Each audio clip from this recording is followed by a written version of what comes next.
शैलेंद्र चौहान और आज हम हेल्थ कॉन्फ्रेंस में बात करेंगे डायरिया या डेल्टा प्लस। वायरल डायरिया ने प्रदेश में हड़कंप मचा रखा है। बच्चे बीमार हो रहे हैं, बच्चों को गंभीर हालत में अस्पतालों में भर्ती कराया जा रहा है।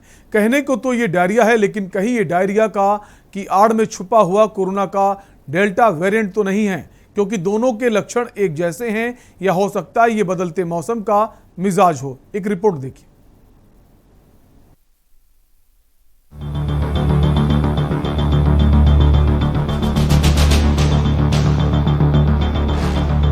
मौसम की उठापटक बच्चों की सेहत पर अब भारी पड़ने लगी है।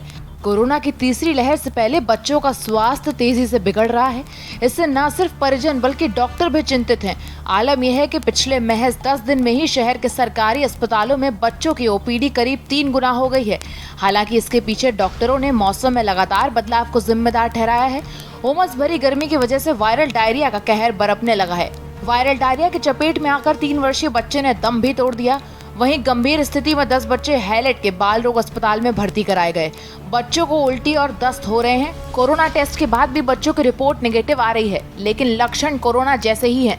बाल रोग अस्पतालों के बेड भी फुल हो गए हैं। उनमें वायरल फीवर, खांसी, बुखार से पीड़ित बच्चे भर्ती हैं। इमरजेंसी में भी बेड खाली नहीं है।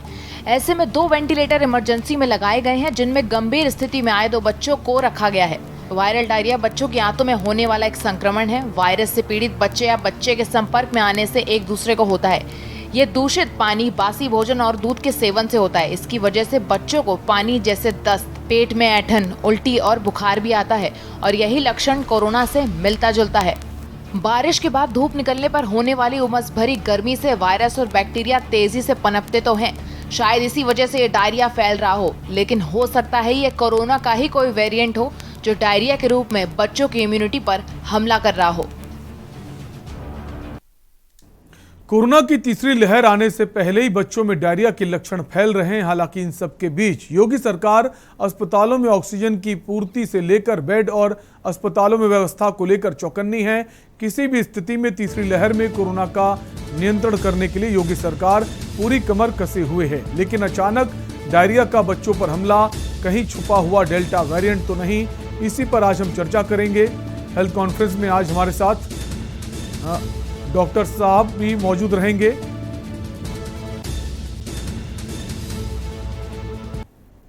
और अब ग्राफिक्स के जरिए आपको बताएंगे कोरोना और डेल्टा वेरिएंट के लक्षण एक जैसे हैं। डायरिया या डेल्टा प्लस, आज हम इस पर बात करेंगे। कोरोना और डेल्टा वेरिएंट के लक्षण एक जैसे हैं, ये सवाल बना हुआ है। बदलते मौसम की वजह से भी लक्षण हो सकते हैं, ये वो सवाल हैं जिनके बारे में आज हम अपने कार्यक्रम में चर्चा करेंगे। जुकाम होने का मतलब कोरोना या डेल्टा वेरिएंट तो नहीं।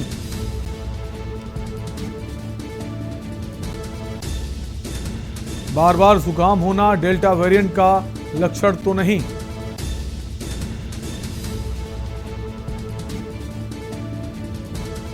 बच्चों में डायरिया छिपा डेल्टा वेरिएंट तो नहीं, ये वो सवाल हैं जिन पर आज हम चर्चा करेंगे। और इसी पर बात करने के लिए हमारे साथ उसके लिए हमारे साथ दिल्ली एम्स के पूर्व निदेशक doctor professor MC Mishra ji जुड़ गए हैं। आपको 50 वर्षों से ज्यादा का अनुभव है सर, बहुत बहुत स्वागत है आपका।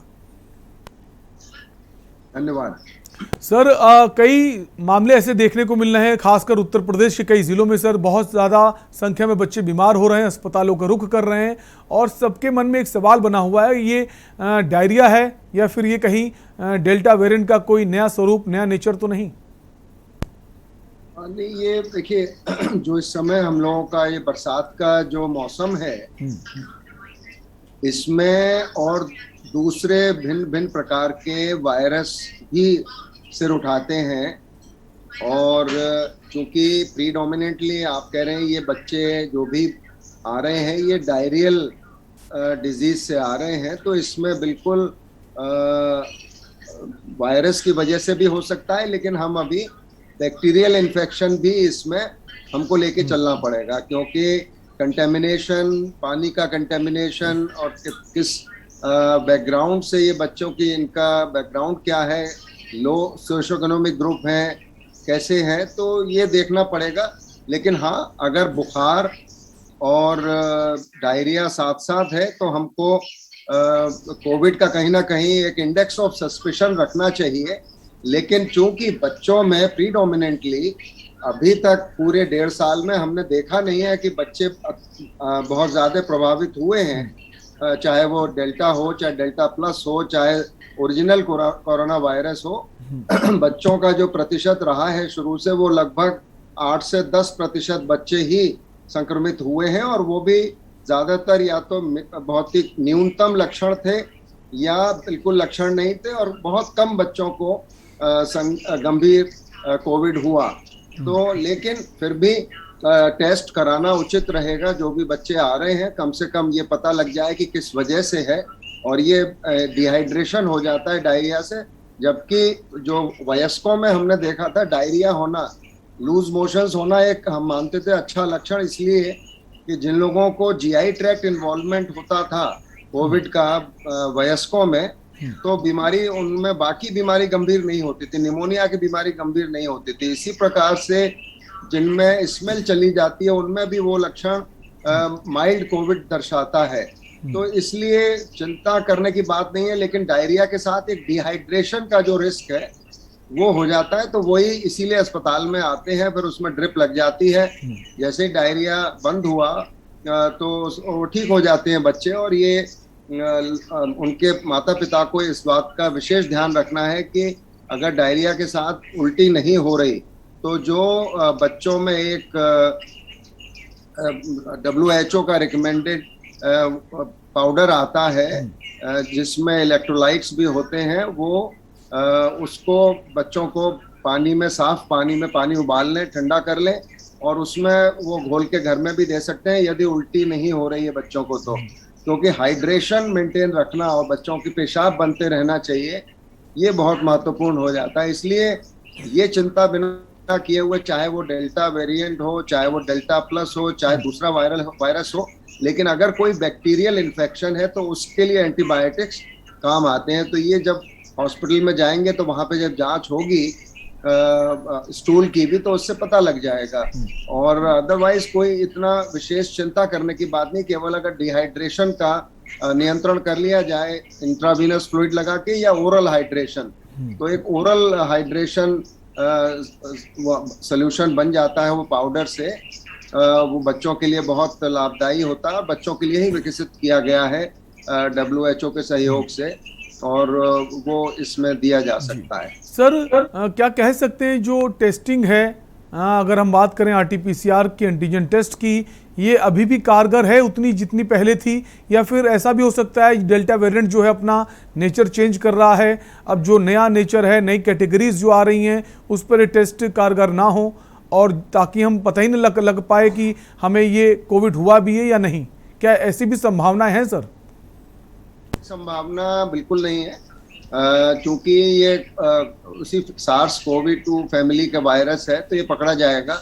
जब भी होगा तो ये RNA से अपने पहचान लिया जाएगा, और RT-PCR में उसी से पहचानते हैं, इसलिए बिल्कुल पकड़ में आएगा। और साथ में मुझे लगता है इन बच्चों में थोड़ा जीनोमिक सीक्वेंसिंग भी करें तो उससे पता लगेगा कि डेल्टा प्लस है या डेल्टा है, या क्या कौन सा वायरस है, ये भी पता लग जाएगा।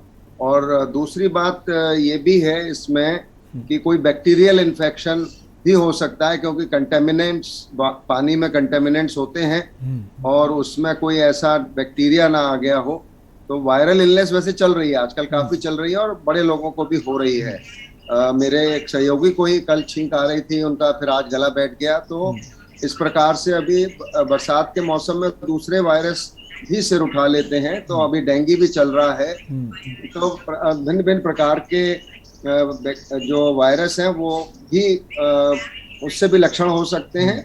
लेकिन हम लोग यही कहते हैं कि पहले आप उसको कोविड मानिए, और कोविड मान के उसका जो भी लापरवाही बिल्कुल ना बरते हैं, पहले टेस्ट कराएं। हालांकि वायरल इलनेस चल रही है जैसा आप बता रहे सर। ब्रेक का वक्त है, ब्रेक के लिए रुकेंगे, फौरन हाजिर होंगे।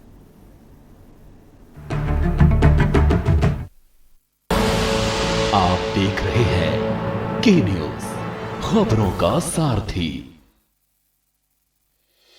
संकल्प ये हमने लिया, हर काम को पूरा करे, वंचित कोई ना अब रहे, ये लक्ष्य हम पूरा करें। संकल्प है, संकल्प है, संकल्प है। ना अब कोई पिछड़ा रहे, ना अब कोई लाचार हो, हर वर्ग का उत्थान हो, सबको सभी अधिकार हो, जो सबसे हो पीछे खड़ा, हम साथ में उसके रहे। संकल्प है, संकल्प है, संकल्प है।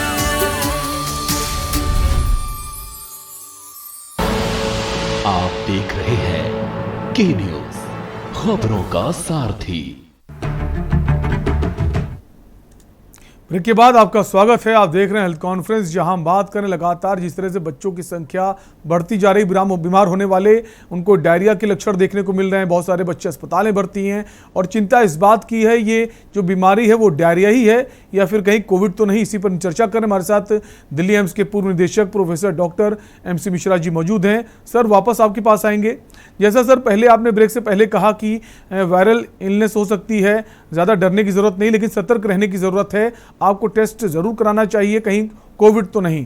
सर, जैसे अगर सिम्टम्स शुरुआत में हमें मिलते हैं, बच्चे बीमार हैं, क्या घर पर रहकर उनका इलाज किया जा सकता है ताकि अस्पताल जाने की ज़रूरत ना पड़े, नौबत ना पड़े? सर देखिए, अगर बच्चे जो मुंह से आप उनको पानी देंगे या शिकंजी बना के देंगे नींबू की, या वो ओरल रिहाइड्रेशन जो पाउडर आता है उसको घोल के देंगे और बच्चे को वो हजम हो रहा है, उल्टी नहीं आ रही है, केवल पतले दस्त लगे हुए हैं, तो आप बिल्कुल घर में रह के उसको बराबर हाइड्रेशन अगर मेंटेन कर सकते हैं तो वो घर में कर सकते हैं आप। लेकिन अगर वो आप नहीं कर सकते तो चांस लेने की आवश्यकता नहीं है, आप तुरंत अस्पताल जाएं, वहाँ पे बड़ा आसानी से इसका उपचार हो जाता है। IV ड्रिप लग जाती है, एक दिन में 2 दिन में बच्चे सेटल कर जाते हैं। ज़्यादातर जो इस तरह का वायरल डायरिया होता है, कोई अगर बैक्टीरियल है तो उसके लिए एंटीबायोटिक्स भी दे देते हैं, उससे कंट्रोल में आ जाता है। तो वो लक्षणों पे निर्भर करता है। तो बिल्कुल अगर बहुत ज़्यादा दस्त नहीं लगे हुए, मान लीजिए बहुत थोड़े से हो रहे हैं, तो उनको जैसे आप डाइट में भी थोड़ा सा दही का प्रयोग कर सकते हैं, और तो उसमें और खाने में भी हल्का पतली खिचड़ी बना के दही के साथ वो दी जा सकती है बच्चों को। और साथ में हाइड्रेशन सबसे बहुत महत्वपूर्ण हो जाता है कि आप बच्चों का बुखार कम करें। उसके लिए अगर आपको थोड़ी कोल्ड स्पंजिंग भी करनी पड़े तो वो भी करें। और हाइड्रेशन पानी और ये जो रिहाइड्रेशन पाउडर है, इसको पानी में घोल के हर घंटे पे उसको 50 ml करीब देते रहें। और अगर आवश्यकता पड़े तो फिर अस्पताल बिल्कुल ले जाएं, तो वहाँ पे इंट्रावीनस फ्लूइड्स लगा देते हैं, उसमें थोड़ा रेस्ट मिल जाता है GI ट्रैक्ट को। और फिर जैसे ही दस्त कम हो जाए तो ओरल शुरू कर देते हैं और ज़्यादातर बच्चे ठीक हो जाते हैं इसमें। सर, जिस तरह से ये वायरल चल रहा है, लगातार बच्चे बीमार हो रहे हैं, जो बच्चे बीमार नहीं हैं उनके पेरेंट्स सर क्या करें? क्या खान पान में इस वक्त बदलाव करने की ज़रूरत है? डाइट कैसी लें ताकि उन पर ये बीमारी ना आए? जो माता पिता का जो दायित्व है वो ये है कि आज पानी जो भी पीने के लिए ले रहे हैं उसका एक तो बहुत उसमें ख्याल करना है कि वो पानी कंटेमिनेट ना हो।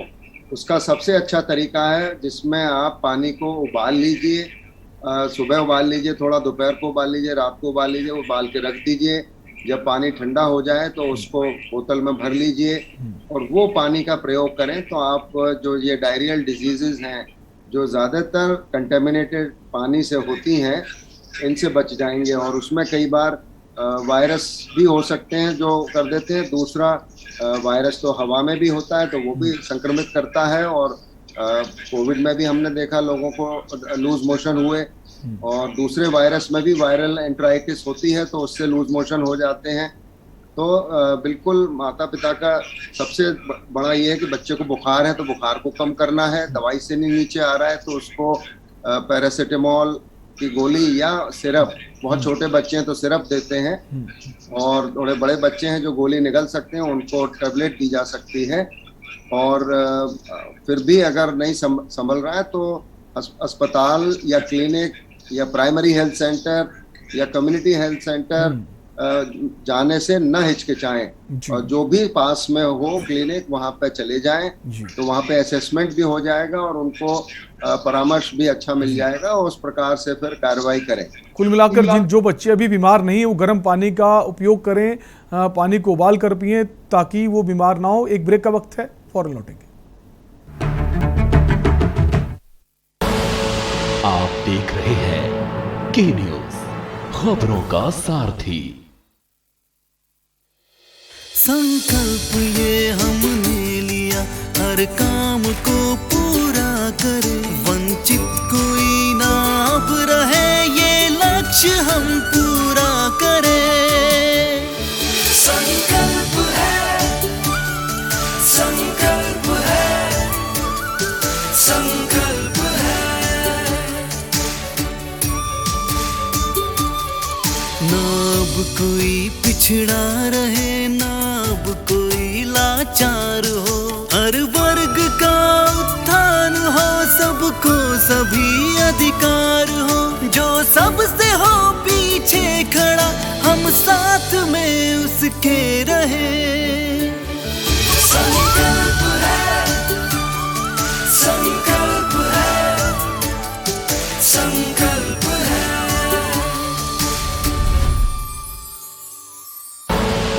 आप देख रहे हैं के न्यूज, खबरों का सारथी।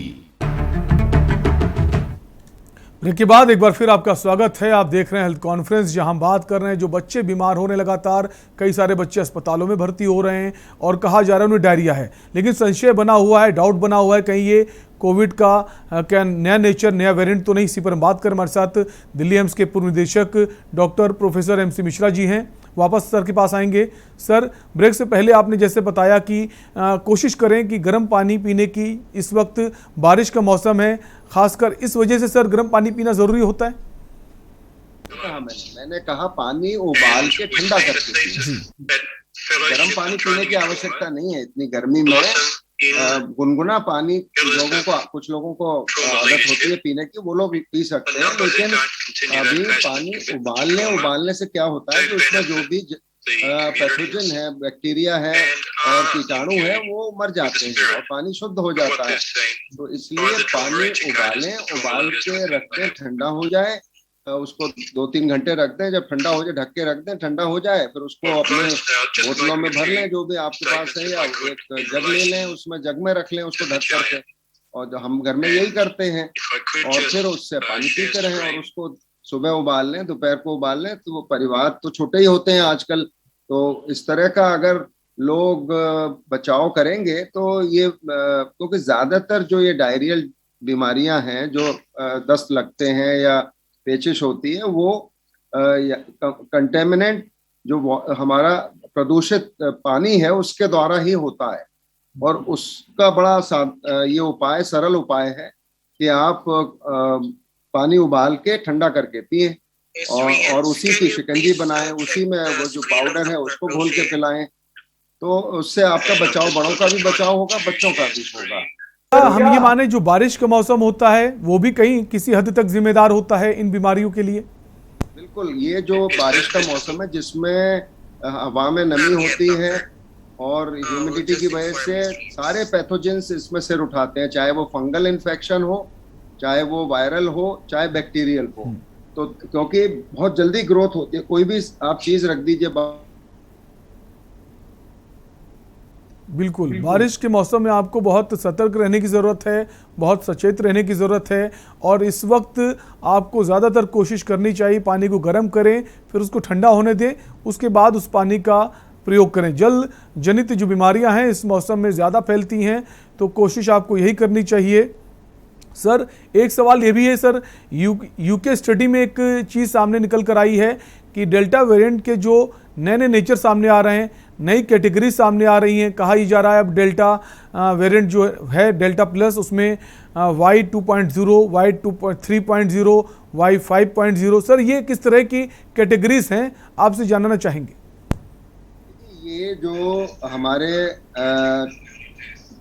स्पाइक प्रोटीन में जो पेरिफेरी पे स्पाइक प्रोटीन होती है, उसमें ये बदलाव आते हैं, जिनको ये नाम दे देते हैं भिन्न भिन्न प्रकार के। तो उससे हमें परेशान होने की आवश्यकता नहीं है, केवल उसका इम्प्लीकेशन यही होता है, जैसे डेल्टा वेरिएंट जो था अप्रैल मई में जैसे हमने देखा, तो संक्रमण बहुत तेजी से फैलाता है वो, और बहुत जल्दी संक्रमित करता है, बहुत तेजी से फैलता है। इसी प्रकार से डेल्टा प्लस का भी यही है। कुछ वेरिएंट जो इसके चरित्र जब बदलते हैं, चाहे वो उसमें जो एन टर्मिनल कहलाते हैं, उसमें बदलाव आ जाता है। उनको ये नाम जो वायरोलॉजिस्ट हैं, जो वैज्ञानिक हैं, वो भिन्न भिन्न, क्योंकि किसी ने देखा, अब जैसे ट्रिपल वेरिएंट था जिसमें डबल म्यूटेशन था, ट्रिपल म्यूटेशन था, तो ये उसी प्रकार से होता है। और ये आवश्यक नहीं है कि ये सब में इसी से इन्फेक्शन हो, और इनका इम्प्लीकेशन सिर्फ इतना होता है कि अभी तक जैसे हमने लैम्डा वेरिएंट देखा दक्षिण अमेरिकन देशों में, चिली में देखा, और दूसरे दक्षिण अमेरिका के देशों में देखा, तो वो लैम्डा वेरिएंट भी काफी संक्रमित कर रहा है, और डेल्टा वेरिएंट भी करीब लगभग 150 से अधिक देशों में पाया गया है। और ये ऐसा नहीं है कि ये एक देश से दूसरे देश में गया है, ये जो वेरिएशंस हैं, जो म्यूटेशंस हैं, ये स्वतः हो जाते हैं जहाँ पे भी इन्फेक्शन होगा। तो ये आवश्यक नहीं है कि ये जो म्यूटेशन वाले वायरस केवल एक से दूसरे देश में जाएं, या सुओ मोटो भी इनमें म्यूटेशंस हो जाते हैं। इसलिए हम लोगों को जो जानना बहुत आवश्यक वो ये है कि हमें बचाव के उपाय करने हैं, जो सब कोई भी वेरिएंट हो उसके लिए समान है, उसमें कोई भिन्नता नहीं है। कि मास्क अगर लगाने से बचाव होता है तो मास्क लगाना चाहिए, अगर हमें दूरी बचाव रखनी है, उससे बचाव होता है तो वो करना चाहिए।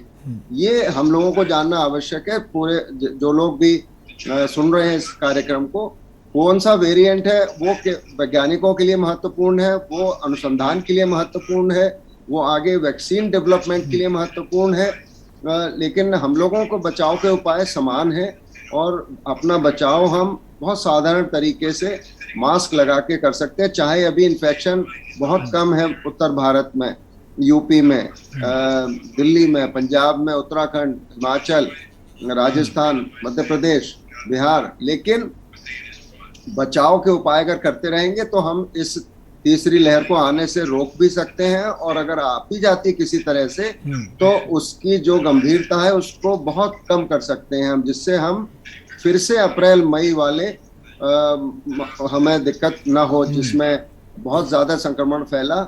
क्योंकि कब कौन सा वेरिएंट आ जाएगा ये कोई अनुमान नहीं लगा सकता। बिल्कुल, बचाव जो है वो एक उपाय है। आपको कोविड एप्रोप्रिएट बिहेवियर आपको बनाए रखना है, कोविड गाइडलाइन का पालन करना है। बहुत बहुत शुक्रिया सर, आप हमसे जुड़े, तमाम सारी आपने जानकारी साझा की, हमारे दर्शकों तक वो जानकारियाँ पहुँचाई, ताकि लोग जो हैं वो अवेयर रहें और सतर्क रहें।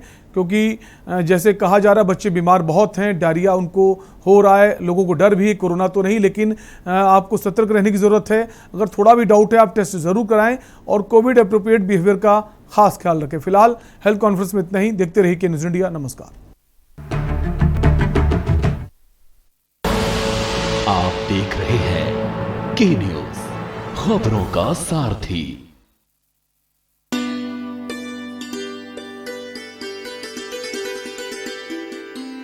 किसान की आय डबल करने का लक्ष्य, किसानों का जीवन आसान बनाना, हम इस